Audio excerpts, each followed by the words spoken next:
નમસ્કાર વિદ્યાર્થી મિત્રો, આપ સૌનું જય કરિયર એકેડમીના ડિજિટલ પ્લેટફોર્મમાં હાર્દિક સ્વાગત છે. આપણે જે મુદ્દાની ચર્ચા કરીએ છીએ આ મુદ્દો કયો છે તો કે ભાઈ જમીન.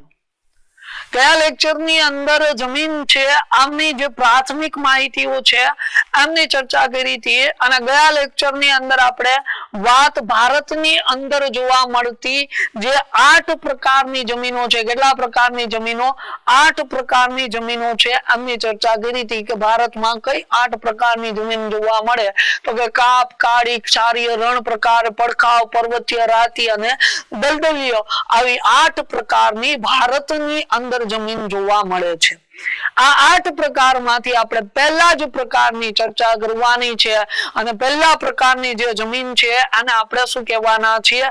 કાપની જમીન કહેવાના છીએ. તો પહેલી જમીન આપણી આવે જેને આપણે કાપની જમીન કહેવાના છીએ. કાપની જમીનને આપણે મુખ્ય કેટલા ભાગની અંદર વિભાજિત કરશું તો કે મુખ્ય 2 ભાગની અંદર આમને વિભાજિત કરવાની છે. પહેલો જે આમનો ભાગ હશે એ ભાગ કયો હશે તો કે ભાઈ નદીના કાપની જમીન હશે. પહેલો ભાગ કયો હશે તો કે એક તો નદીના કાપની જમીન હશે. બીજો ભાગ કયો હશે તો કે કિનારાના, નદી છે આમનો જે કિનારો છે એ અને આમનું જે મુખ ત્રિકોણ છે આ કિનારા અને મુખ ત્રિકોણના પ્રદેશની જે કાપની જમીન હશે તે. તો કાપની જમીનના મુખ્ય કેટલા ભાગ પડે? 2. એક કેવી છે? નદીના કાપની જમીન અને બીજી કેવી છે તો કે કિનારા અને મુખ ત્રિકોણના કાપની જમીન છે એ હોવાની છે. હવે પહેલા આપણે સમજીએ કે કેવી રીતે આ જમીન છે એનો નિર્માણ છે એ થવાનું છે. તો જો વાત છે નદીની આવે. શેની વાત આવશે? નદી. તો જો એના માટે છે ને આપણે એવું સમજી શકીએ કે આ કોઈ પર્વત શ્રેણી હોય, માની લો કે કોઈ પર્વત શ્રેણી, આમની અંદર અહીંયા પર્વત શ્રેણી છે, અહીંયા પર્વત, આ પર્વત છે અને હવે આ જે પર્વતો છે એમાંથી કોઈ નદીનો ઉદ્ભવ થતો હોય. અહીંથી શું થતું હોય તો કે પર્વતોની અંદરથી નદીનો ઉદ્ભવ થતો હોય. તો જો અહીંયા પર્વતમાળા છે, આ પર્વત છે, આ શું છે? આ જે છે ને એ સમતલ સપાટી છે. આ સમતલ સપાટી, આ સમતલ સપાટી છે. આમાંથી શું થતું હોય ભાઈ? નદી નીકળતી હોય. આ જે પર્વત છે આમાંથી નીકળતી હશે નદી અને આ નદી આવી રીતે વહેતી હશે. આ જે છે આ શું છે? નદી. અને આ નદી છે આમના પરિણામે જ શું થવાનું છે તો કે આ બંને પ્રકારની જમીનની રચના થવાની છે. એક નદીના કાપની જમીન અને બીજી કિનારા અને મુખ ત્રિકોણના કાપની જમીન. પહેલા જો આ આપણે સમજીએ કે નદીના કાપની જમીનનું નિર્માણ કેવી રીતે થાય. તો જો એમાં થાય કેવું કે આ જે નદી છે ને પર્વતમાળામાંથી નીકળે ત્યારે આમનો જે વેગ છે એ કેવો હશે તો કે થોડોક વધારે હશે. શા માટે? આ નદી છે, નદીનો જે વેગ છે એ વેગ વધારે શા માટે છે? શું કામ વધારે છે? કારણ એ કે આ જે પર્વતમાળા છે એમાંથી જ્યારે નદી નીકળે એટલે એ નદીને શું મળે છે તો કે ઢાળ મળે છે. શું મળે છે? ઢાળ. એ ઢાળના પરિણામે એનો વેગ છે કેવો હોય? વધારે. એ વેગ વધારે હશે. એ વધારે વેગમાં નદી છે એ પર્વતમાળાથી નીચે ઉતરશે. પર્વતમાળાથી નીચે ઉતરે અને જ્યારે સમતલ સપાટી ઉપર આવે, ક્યાં આવે તો કે સપાટી ઉપર. સપાટી ઉપર આવશે ત્યારે આ જે નદી છે આમનો વેગ કેવો થઈ જશે? આનો વેગ ઘટી જશે. આ નદી છે આમનો શું થશે? વેગ ઘટશે. જેટલો વેગ પર્વત ઉપર હશે ને એટલો વેગ નીચે નહીં હોય. હવે આમાં થાય શું કે જ્યારે વેગ વધારે હતો ને ત્યારે એ શું કરશે તો કે પર્વતમાળા છે, પર્વતમાળાનું વધારે પ્રમાણમાં શું કરશે? ઘસારણ કરશે. જો નદીનો વેગ વધારે હશે, પ્રબળતા વધારે હશે, એટલે આમને જે કઈ પણ અડચણ આડી આવશે ને, અડચણને દૂર કરવાનો પ્રયત્ન કરશે. અને એ અડચણ છે આમને દૂર કરી અને એ નદી સપાટી ઉપર આવી જાય. સપાટી ઉપર આવે એટલે વેગ એનો ઘટી જાય, કારણ કે હવે આને ઢાળ મળવાનો નથી, વેગ ઘટી ગયો. એટલે હવે નદી સપાટી ઉપર આવીને એટલે શું શરૂ કરશે? તો કે નિરપેક્ષણ કરવાનું શરૂ કરશે. હવે શું કરી દેશે? તો કે નિરપેક્ષણ કરવાનું શરૂ કરી દેશે. એટલે કે હવે નદી જેવી સપાટી ઉપર આવી એટલે પોતાનો કાંપ પાથરવા લાગશે. શું કરવા લાગશે? કાંપ છે પાથરવા લાગશે. અહીંથી નદી છે એને શું કર્યું? તો કે કાંપ પાથરવાની શરૂઆત કરી. એટલે અહીંયા માની લો કે નદી છે શું કરે છે? તો કે કાંપ પાથરે છે. આ એને નદીએ કાંપ પાથરો. નદી કાંપ પાથરતી છે. નદી કાંપ પાથરે અને આ જે જમીન બને, આ જમીનને આપણે કેવા પ્રકારની જમીન કહેવાના છીએ? તો કે નદી છે નદીના કાંપની જમીન કહેવાના છે.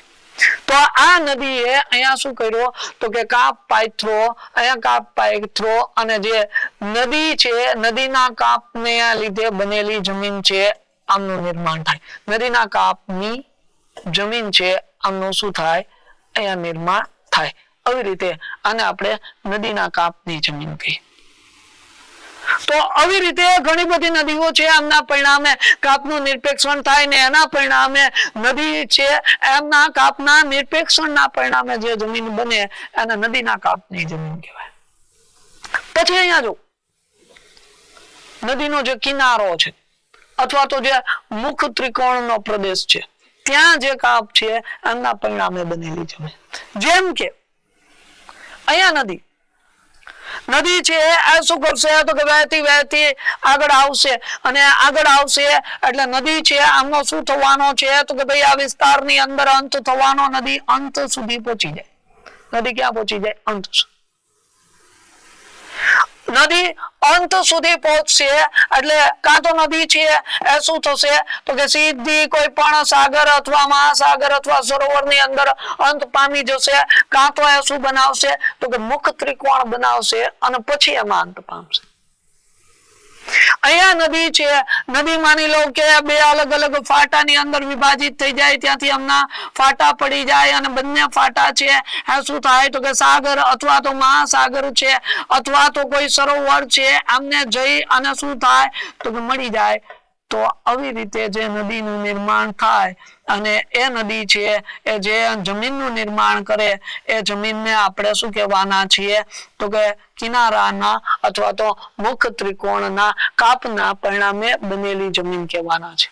તો અહીંયા શું થયું? તો કે નદી છે બે બાજુ શું કર્યું હોય? કાપનું નિરપેક્ષણ કર્યું હોય, જેના પરિણામે આ શું થયું હોય? મુખ ત્રિકોણનો પ્રદેશ બન્યો હોય અને આ મુખ ત્રિકોણનો પ્રદેશ છે એમના પરિણામે બનેલી આ જમીન છે એ થવાની છે. તો આ કિનારા અને મુખ ત્રિકોણના કાપની જમીન થઈ. આ જે જમીન છે ને એના અલગ અલગ પ્રકાર છે. અહીંયા જે નદીના કાપની જમીન છે ને એને આપણે મુખ્ય કેટલા ભાગમાં વિભાજિત કરવાની છે? 4. આની અંદર એક જમીન છે અને આપણે કેવી જમીન કહેવાના છે? ભાઠાની જમીન. કેવી જમીન? ભાઠાની. બીજી જે જમીન છે એને આપણે ગોરાટ જમીન કહેવાના, ત્રીજી ગોરાંડુ જમીન અને ચોથી જમીન બેસર. હમણાં હું તમને સમજાવ્યું ભાઠાની જમીન કેવી હોય, ગોરાટ જમીન કેવી હોય, ગોરાંડુ જમીન કેવી હોય અને બેસર જમીન કેવી હોય. જ્યારે અહીંયા જે કેવી હોય તો કે જૂના કાપની જમીન અને કેવી હોય? નવા કાપની જમીન. કેવી હોય? જૂના અને નવા. તો જો શરૂઆત કરીએ પહેલા આપણે કઈ નદીના પરિણામે બનેલી જમીન? તો કે નદીના કાપના પરિણામે બનેલી જમીન. આની આપણે શરૂઆત કરી. એના 4 ભાગ છે એ ભણવાની શરૂઆત કરી. તો નદીના કાપની જમીન છે આમની વાત કરીએ. પહેલો જ ભાગ જેને આપણે કેવી કહેવાના છે? ભાઠાની જમીન. અને આપણે કેવી જમીન કહેવાના? ભાઠાની. આ જે ભાઠાની જમીન છે આમની અંદર કેવો કાપ છે હોવાનો છે? તો કે નવો કાપ છે હોવાનો છે. જો આ જમીન છે આની વાત કરીએ તો આમની અંદર સૌથી વધારે શેનું પ્રમાણ છે હોવાનું છે? તો કે ભાઈ રેતી છે આમનું પ્રમાણ વધારે હોવાનું છે. ભાઠાની જમીન છે આમાં રેતીનું પ્રમાણ કેટલા ટકા હશે? 45% જેટલા રેતીનું પ્રમાણ છે અહીંયા જોવાનું છે. પછી જો વાત કરીએ માટીના પ્રમાણની તો માટીનું પ્રમાણ કેટલું હશે 17% જેટલું માટીનું પ્રમાણ. સેન્દ્રિય તત્વોના પ્રમાણની વાત કરીએ તો 5% જેટલા સેન્દ્રિય તત્વોનું પ્રમાણ હોય. તો જો ભાટાની જમીન જેને આપણે કેવા કાપની જમીન કહેવાના છે, નવા કાપની જમીન કહેવાના છે, જેની અંદર રેતીનું પ્રમાણ 45%, માટીનું પ્રમાણ 17%, સેન્દ્રિય તત્વો છે આમનું પ્રમાણ કેટલા ટકા હોય તો કે 5%. આ ઉપરાંત જો વાત કરીએ તો આ જે જમીન છે એમની અંદર નાઇટ્રોજન અને ફોસ્ફરસ છે આમનું પ્રમાણ પણ કેવું હોવાનું છે વધારે. નાઇટ્રોજન અને ફોસ્ફરસ છે આમનું પ્રમાણ આમાં ખૂબ જ વધારે પ્રમાણમાં જોવા મળવાનું છે. તો પહેલો જે પ્રકાર થયો અને આપણે કેવું કહેવાના છે ભાટાની જમીનનો પ્રકાર કહેવાના છે, જેમાં નવો કાપ હશે, રેતી સૌથી વધારે હશે, માટી 17%, સેન્દ્રિય તત્વો 5%, નાઇટ્રોજન અને ફોસ્ફરસ નું પ્રમાણ પણ કેવું હોવાનું છે વધારે હોવાનું છે. અને જો નવો કાપ હોય તો સ્વાભાવિક વાત છે જમીન કેવી હોવાની છે તો કે ફળદ્રુપ છે હોવાની છે. તો આ જમીન છે આ કેવી છે ખૂબ જ પ્રમાણમાં ફળદ્રુપ છે. તો આ પહેલી જમીન જેને ભાટાની જમીન કહી. બીજી જમીન જેને આપણે કેવી જમીન કીધી હતી તો કે ગોરાટ જમીન કીધી હતી. આ જે જમીન આવે ગોરાટ, ગોરાટ એટલા માટે છે કે કાપ જૂનો છે. કેવો છે? જૂનો. જૂનો કાપ છે એટલે એટલી બધી ફળદ્રુપ નહીં હોય. આ નવો કાપ હતો એટલા માટે ખૂબ જ પ્રમાણમાં આ ફળદ્રુપ હતી, કારણ કે વારંવાર ત્યાં નવા કાપનું શું થયા કરે છે નિરપેક્ષણ થયા કરે છે, જ્યારે અહીંયા કાપનું નિરપેક્ષણ વારંવાર નથી થતું. જે તે સમયે કાપનું નિરપેક્ષણ થયું હતું અને હવે ત્યાં કાપનું નિરપેક્ષણ થતું નથી. એટલે જૂના કાપની જમીન એટલે ગોરાટ જમીન છે. કેવી છે? ગોરાટ જમીન છે. અને જો આ જમીનની વાત કરવામાં આવે તો આ જે જમીન છે એની અંદર ફોસ્ફરિક એસિડ કેવો ફોસ્ફરિક એસિડ અને ચૂનાનું જે પ્રમાણ છે કેવું જોવા મળશે તમને? ઓછું જોવા મળશે. આ જે ગોરાટ જમીન છે એની અંદર ચૂનો અને ફોસ્ફરિક એસિડ છે આમનું પ્રમાણ છે આપણે કેવું જોવા મળવાનું છે તો કે ઓછું છે આ જોવા મળવાનું છે. તો બે પ્રકાર જોયા, 4 પ્રકાર કુલ છે. એમાં પહેલો પ્રકાર જોયો ભાટાની જમીન, બીજો પ્રકાર જોયો આ ગોરાટ જમીન થઈ. ભાટું નવી જમીન છે, ગોરાટ છે જૂની કાપની જમીન છે. આમાં રેતીનું પ્રમાણ વધારે છે, ફોસ્ફરસ અને નાઇટ્રોજનનું પ્રમાણ વધારે, ફળદ્રુપ જમીન છે.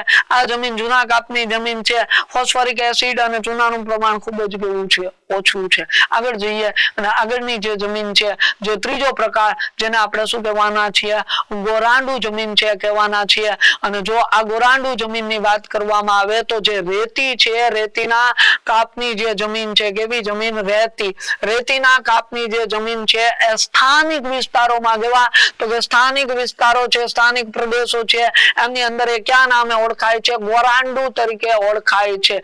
તો જો રેતીના કાપની જે જમીન છે ને એ જ જમીન આપણે સ્થાનિક વિસ્તારમાં આપણે ક્યાં નામે ઓળખીએ છીએ? ગોરાંડુ છે, ગોરાંડુ જમીન તરીકે ઓળખીએ છીએ. ગોરાંડુ જમીન હોય, રેતીના કાપની જમીન છે, સ્વાભાવિક વાત છે કે રેતીનું પ્રમાણ કેવું હશે? સૌથી વધારે હશે. અને કેટલા ટકા છે તો કે ભાઈ 80% જેટલું પ્રમાણ છે કોનું છે તો કે રેતી છે, રેતીનું પ્રમાણ છે. આપણે જો અહીંયા આપણે જે જમીનની ચર્ચા કરી હતી ભાટાની જમીન, એમાં રેતીનું પ્રમાણ કેટલા ટકા હતું? 45%. જ્યારે અહીંયા આપણે જે જમીન ગોરાંડુ જમીન છે આની વાત કરી, આમાં રેતીનું પ્રમાણ કેટલા ટકા છે? 80%. માટીનું પ્રમાણ છે કેટલા ટકા છે? 10. જે માટીનું પ્રમાણ ભાટાની જમીનમાં માટીનું પ્રમાણ કેટલા ટકા હતું? 17% હતું. તો અહીંયા કેટલા ટકા છે? 10% છે. જો વાત કરવામાં આવે નાઇટ્રોજનના પ્રમાણની, વાત કરવામાં આવે ફોસ્ફરસના પ્રમાણની અને વાત કરવામાં આવે ચૂનાના પ્રમાણની, તો નાઇટ્રોજન, ફોસ્ફરસ અને ચૂનો બધું મળી અને કેટલા ટકા છે તો કે 10% છે એ નાઇટ્રોજન, ફોસ્ફરસ અને ચૂનાનું પ્રમાણ હશે. તો કેવી છે તો કે આ જે જમીન છે એ રેતીની જમીન, રેતીના કાપની જમીન છે, જેને સ્થાનિક ભાષામાં આપણે ગોરાંડુ જમીન કહીએ. સૌથી વધુ રેતીનું પ્રમાણ 80%, માટી 10%, નાઇટ્રોજન, ફોસ્ફરસ અને ચૂનો કેટલા ટકા હોય છે? 10% હોય છે. નેક્સ્ટ જેને આપણે બેસર જમીન કહેવાના છે. અને જો બેસર જમીનની વાત કરીએ તો કેવી છે તો કે આ જમીન છે ઓછી ફળદ્રુપ છે, એટલી બધી ફળદ્રુપ હોતી નથી. આ જમીન છે કેવી છે? છિદ્રાળુ જમીન છે. કેવી છે? છિદ્રાળુ જમીન. આમાં તિરાડો પડી જાય છે. આ જમીન છે કેવી છે? રેતાળ જમીન છે. કેવી છે? રેતાળ. ઓછી ફળદ્રુપ છિદ્રાળુ જમીન છે. આ રેતાળ છે, એ રેતાળ જમીન છે આ છે. અને ભેજ સંગ્રહ કરવાની ક્ષમતા સ્વાભાવિક વાત છે કે કેવી હશે, ઓછી હશે, કારણ કે રેતાળ છે, રેતાળ જમીન હોય એમની અંદર ભેજ સંગ્રહ કરવાની ક્ષમતા વધારે હોતી નથી. સૌથી વધુ ભેજ સંગ્રહ કરવાની ક્ષમતા કાળી જમીનમાં છે. કઈ જમીનમાં છે ભાઈ? કાળી. જ્યારે આ તો કાપની જમીન છે, રેતીનું પ્રમાણ તો હોવાનું જ છે, સ્વાભાવિક વાત છે. તો રેતીનું પ્રમાણ હશે તો ભેજ સંગ્રહ કરવાની ક્ષમતા પણ કેવી હોય? ઓછી હોય. તો બેસર જમીન ઓછી ફળદ્રુપ, છિદ્રાળુ છે, રેતાળ છે, ભેજ સંગ્રહ કરવાની ક્ષમતા ઓછી છે. ખાસ કરીને ગુજરાતનો એક પ્રદેશ છે એમની અંદર આ જમીનની આપણે વાત કરેલી જે તે સમયે હોય છે. જેમ કે ગુજરાતનો મધ્ય ગુજરાતનો એક બગીચો, મધ્ય ગુજરાતનો એક બગીચો હરિયાળીનો મુલક કહેવાય, બગીચાઓ છે, મધ્ય ગુજરાતનો બગીચો પણ એમને કહેવામાં આવે. તો મધ્ય ગુજરાતનો બગીચો અથવા સોનેરી પાકનો મુલક, હરિયાળો પ્રદેશ એટલે કયો? તો કે ચરોતરનો પ્રદેશ. કયો પ્રદેશ? ચરોતરનો પ્રદેશ. અને એ જે ચરોતરનો પ્રદેશ છે એ કેવા પ્રકારની જમીન ધરાવે છે? તો બેસર. કેવી બેસર છે? તો કે લોયસ પ્રકારની બેસર જમીન ધરાવે છે. અને એ જે જમીન છે એમનું નિર્માણ છે એ કઈ નદીઓના કાપના પરિણામે થયું? તો એક મહી અને બીજી શેઠી, મહી અને શેઠી નદી છે, આમના કાપના પરિણામે આ જે જમીન છે એમનું શું થાય છે? નિર્માણ થાય છે. તો આ શેની વાત થઈ? બેસર જમીન છે એમની. અને આ જે જમીન છે એમાં સ્વાભાવિક વાત છે સેન્દ્રીય તત્વ છે, આમનું પ્રમાણ આપણે કેવું મળશે? તો કે ઓછું મળશે.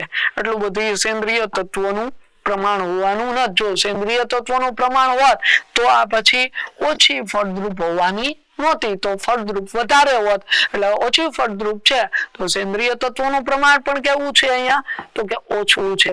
તો આ શેની વાત થઈ? બેસર જમીન છે એમની. આ શેની વાત થઈ? નદીના કાપની જમીનની વાત થઈ કે જેના 4 પ્રકાર પડ્યા હતા. ભાટાની જમીન હતી, પછી ગોરાટ જમીન હતી, પછી ગોરાંડુ જમીન અને પછી બેસર જમીન.